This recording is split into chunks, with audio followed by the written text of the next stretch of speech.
Hey, Jayda, are they talking junk to y'all? Like you in the center field, right? Are the fans, like when you go play at other places, Sure. are they talking junk to you in outfield? Yes. Like talking about your Yes. mom, your dad, your sister, brother, cousin? Yep. Yeah? So how Yep. do you not let that, because listen, I experienced it in my 14 years in the big leagues, playing in these stadiums. They say some wonderful things about us in that outfield. How did you not let that affect you? I honestly, the first time that it happened, it was probably around my sophomore year. Mm-hmm. And we played at Oklahoma State, and they were just going ham about Billy. Okay. And my boyfriend. Oh, Okay, he's right. cheating on you, and Okay. oh, he thinks you're ugly, like all this kind of stuff. And I remember thinking, like, as a female athlete, we're finally getting to the point where we're getting treated as male athletes. Right. And that's all I've Right. ever Love wanted. that. Right. Love that. Right. That's all I've ever wanted. Right. For the longest time, I want to get paid. I've always wanted to get paid like male athletes. I Mhm. get jealous because of how much Billy can make for doing the same thing that I do, putting in the same amount of work. And when we started getting this hate, when people were talking trash in the stands, I'm like, you know what? That means we're one step closer. Yep. You Yeah. have the baseball team talking crap about how I look and my fiance. That's fine. Keep bringing the rest of the baseball team and the football team. Bring them all, because that's Mhm. selling tickets to where one day it just continues to grow and grow and grow until hopefully we'll be getting paid equally, getting the same nutrition, same jerseys, and all the equipment that they get. Like, that's what I always reminded myself is we're growing the sport. Hey, you have such a toughness Negative to is you. just as good as positive. I hear you. And I can see it in your face when you talk about it. You got that. Say what y'all want to say about me if you want to. All right? Watch when I get up here this next at bat. I'm going to give y'all something and hit you in the chest with one of these softballs. When did you wake up and look in the mirror as a young girl and say, you know what, I'm pretty good at this? When did you really start to believe it in yourself? Probably when you were 12 and verbally signed with Oklahoma? No, not necessarily. No, not necessarily. When do you really believe, like, when did you know I'm a little different than these other young ladies out here playing? I'm going to honestly say, and people are, I don't know if you're going to believe this, but I'm probably going to say last year. Okay. Because when I was in high school, I knew that the competition wasn't the competition that was challenging me. Mm-hmm. And I wanted to be challenged, and I knew I wasn't the best because there were so many people around, especially in college. My freshman year of college, I played with Jocelyn Allo and Grace Lyons. Oh, yeah. Oh, yeah. Grace Lyons is the best shortstop to ever play college softball, and Jocelyn Allo was the best hitter to ever play college softball. So I was like, I'm not the freaking best, but I think I needed to be challenged, and that was the perfect way to challenge me because I didn't feel like I was ever the best. Yeah. I feel like I was good. I feel like I was top notch. Like I can compete with anybody up there. But I honestly didn't. I was like, okay, like I'm pretty good. Like last year, and then this year I didn't even know what I did. Senior year slump, I guess. But I was like, I'm just for the team, I guess. You got it done this year. That's what matters. Hey, let me ask you a question. I got another question real quick. Jake is over here biting. I'm just jumping all in front of Jake because my ADD is acting. I've never been diagnosed, but my ADD is acting up on me right now because I'm so fascinated, and it's great to have you on the show. But you said something earlier about leadership, and I just wanted to ask you because there's a lot of young ladies that are looking at you guys at Oklahoma, and they want to be you one day. What advice would you give them in terms of leadership? How to be a good leader? Because I'll set this up like this.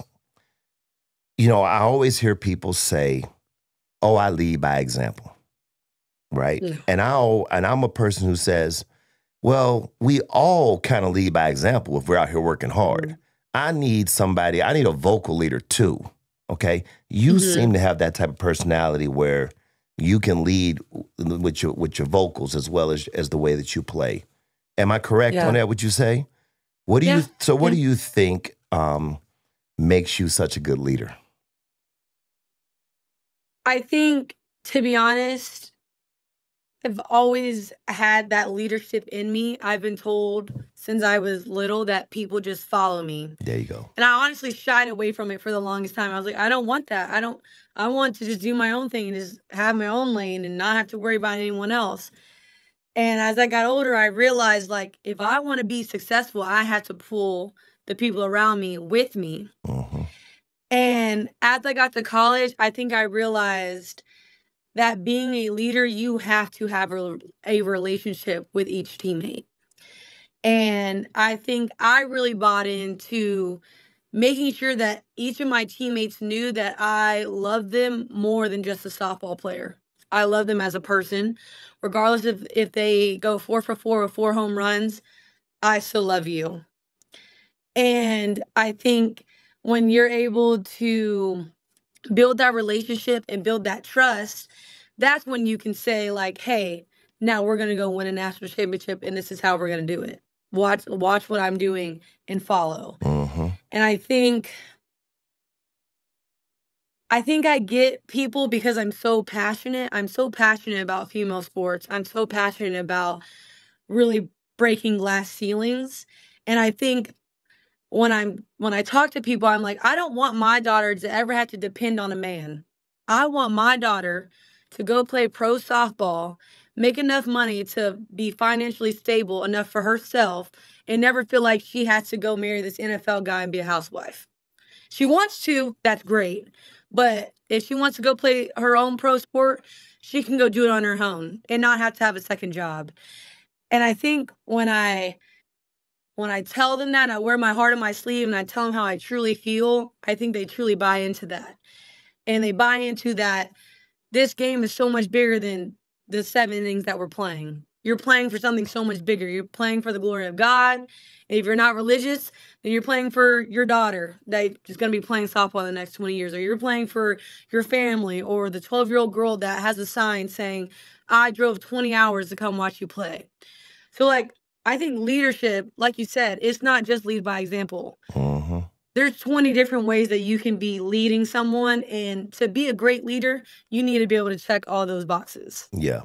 Hey, Jayda, I know you're done playing baseball or softball, but I really hope that you are on somebody's board or you look to do something in a leadership capacity where you can catapult this success on a bigger level in order to be that voice for this next generation of young ladies, because you have everything that it takes to grow this game. I hope that you find an arena where you have a voice and you bring that energy and that intensity and that leadership to help grow your game even more so, especially for these young ladies. Yeah. So that's my 2 cents on you, young lady. No, I agree. Infield. I coached for about 15 years, and when you started talking and saying everything, I immediately said she needs to play softball as long as she can, because there is professional softball now. There has been, but they have an AU league, okay, just AUX, which they have in like other sports, and then they have the WPF, but most of the teams that were in the WPF league are just independent, so they just play each other. It's nothing like the NFL where it's set in stone. You got to do this. And my opinion on that is someone with enough money just needs to be like, hey, this is what we're doing. Start it up. And nobody else can do anything else. If you want to play pro softball, you're going to do it here. I like it. That's probably how the NFL started. I have all this money. If you want to play football, you're going to do it my way. Well, we haven't had that one person to just completely take control and have the money to do it. Somebody's got to do it. But listening to you talk and coaching, especially the youth, I coached high school and under a little bit of college stuff, but you should play this game as long as you want to play. And I don't care what you want to do after this. If it's not softball, you need to be a little bit in softball either way, because you will change millions. I'm telling you right now, you will change millions of lives doing what you do. What you just said to us, if you can give that to somebody on a daily basis throughout a season, you will transform thousands and millions of people. I love that answer. Now,